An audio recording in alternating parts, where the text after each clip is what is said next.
Kanalıma ve mutfağıma hoş geldiniz. Evet, bugün sizlere öyle bir kurabiye tarifi hazırladım ki böyle ağzınızda tereyağı gibi eriyecek ve un gibi dağılacak bir kurabiye tarifi oldu. Evet, fazla da kıymetli vaktinizi almak istemiyorum. Tarifimin yapılışına geçmek istiyorum. Buyurun hep birlikte bu güzel tarifimizin yapılışına geçelim.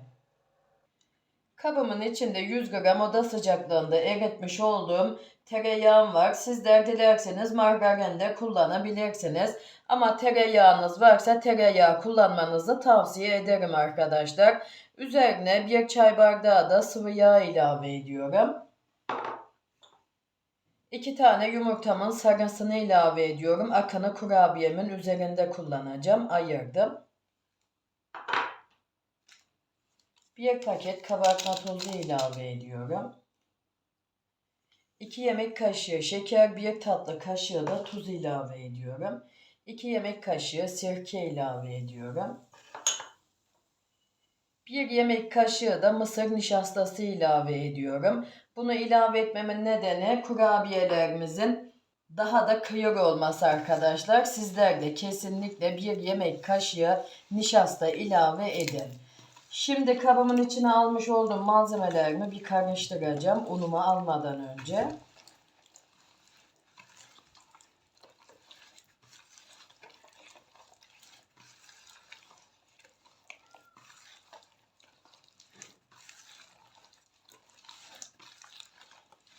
Tamam, yeterli. Burada 3 bardak unum var. Böyle kontrollü bir şekilde ilave edip yoğuracağım unumu. Sizler de ununuzu kontrollü bir şekilde ilave edip yoğurun. Çünkü neden derseniz unumuzun kalitesinden kalitesine veya yumurtamızın büyüklüğünden küçüklüğüne un miktarımızda değişiklik gösterebiliyor.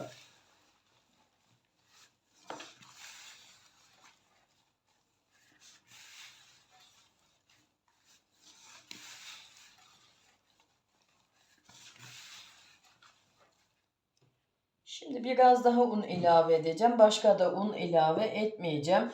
3 bardak unumun da 2,5 su bardağını kullandım. Şimdi hamurumu pürüzsüz hale gelinceye kadar yoğuracağım. Dağılmayan toplu bir hamur elde edeceğim.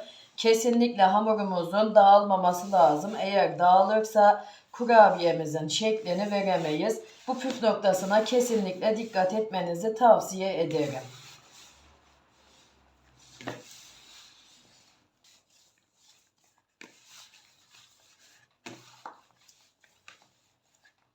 Evet, hamurumu yoğurdum. Toplu bir hamur elde ettim. Şimdi hemen böyle kenara topluyorum ve kurabiyelerimin şeklini vermeye başlıyorum. Böyle ceviz büyüklüğünde bir parça aldım. Avucumun içinde yuvarlıyorum. Ve uç kısmını da 2 parmağımın ortasıyla düzlüyorum. Ve masamın üzerine alıyorum. Yine ceviz büyüklüğünde bir parça aldım hamurumdan. Sonra avucumun içinde bu şekilde yuvarlıyorum ve uç kısmına da bu şekilde düzlüyorum.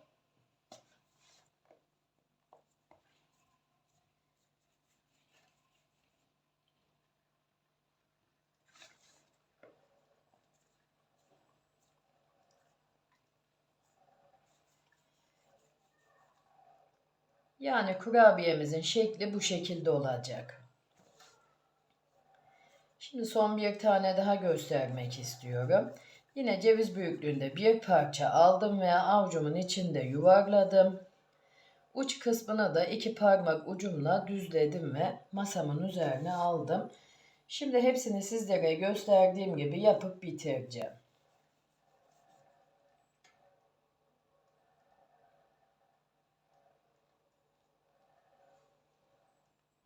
Evet, hepsini sizlere gösterdiğim gibi yapıp bitirdim. Şimdi önce yumurta akıma batırıyorum. Sonra da susamıma batırıyorum. Susamımın da miktarı 1,5 su bardağı. Ve yağlı kağıt sermiş olduğum tepsimin içine alıyorum. Yine önce yumurta akıma batırıyorum. Sonra susamıma batırıyorum her tarafını.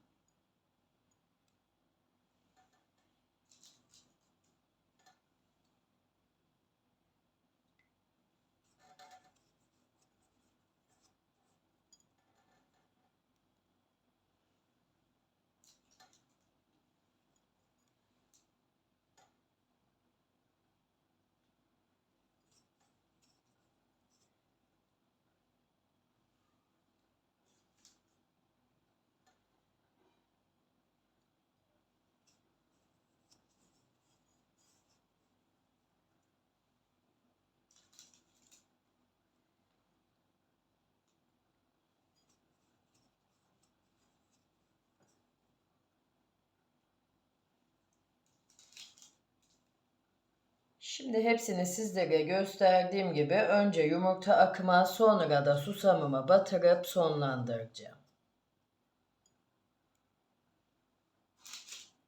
Evet, kurabiyelerim hazır. Gördüğünüz gibi dolu dolu bir tepsi kurabiyem çıktı. Şimdi alt üst fan ayarlı önceden ısıtılmış 190 derece fırınıma katıp altı üstü kızarana kadar pişireceğim. Yaklaşık 25-30 dakika kadar. Yine de sizler kontrollü pişirin. Çünkü neden derseniz fırınlarımızın markası aynı olmadığı için pişirme süresinde de değişiklik gösterebilir. Evet, kurabiye işte daha yeni fırınımdan aldım. Şimdi tamamen soğusun. Soğuduktan sonra servis tabağımın içine alıp iç dokusunu da sizlerle paylaşacağım. Evet, kurabiyelerim tamamen soğudu ve servis tabağımın içine de aldım. Şimdi hemen böyle iç dokusuna geçmek istiyorum. Sizleri fazla bekletmeden.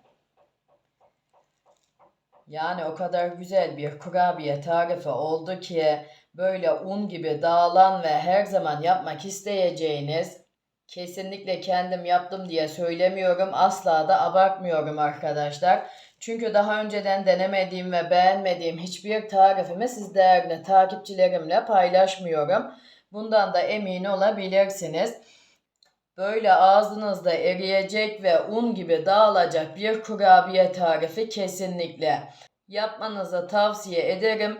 Aklınıza takılan sorularınız da olursa yorumlar kısmına yazarsanız elimden geldiği kadar da hızlı cevap vermeye çalışıyorum. Evet, bugünkü tarifim de buraya kadardı. Umarım beğenirsiniz ve daha güzellerini sizler yaparsınız. Sizler böyle tarifimin son dakikalarını izlerken ben de sizlere yavaş yavaş veda edeyim. Beni buraya kadar izlediyseniz eğer hala da kanalıma abone değilseniz bir tıkla ücretsiz bir şekilde abone olup bildirim tuşlarınızı açarsanız bundan sonraki gelecekteki bütün tariflerimden de haberdar olursunuz. Yine tariflerimi beğeniyorsanız sosyal medyalarınızda ve sevdiklerinizle de paylaşabilirsiniz. Kendinize iyi bakın. Allah'a emanet olun. Hoşça kalın.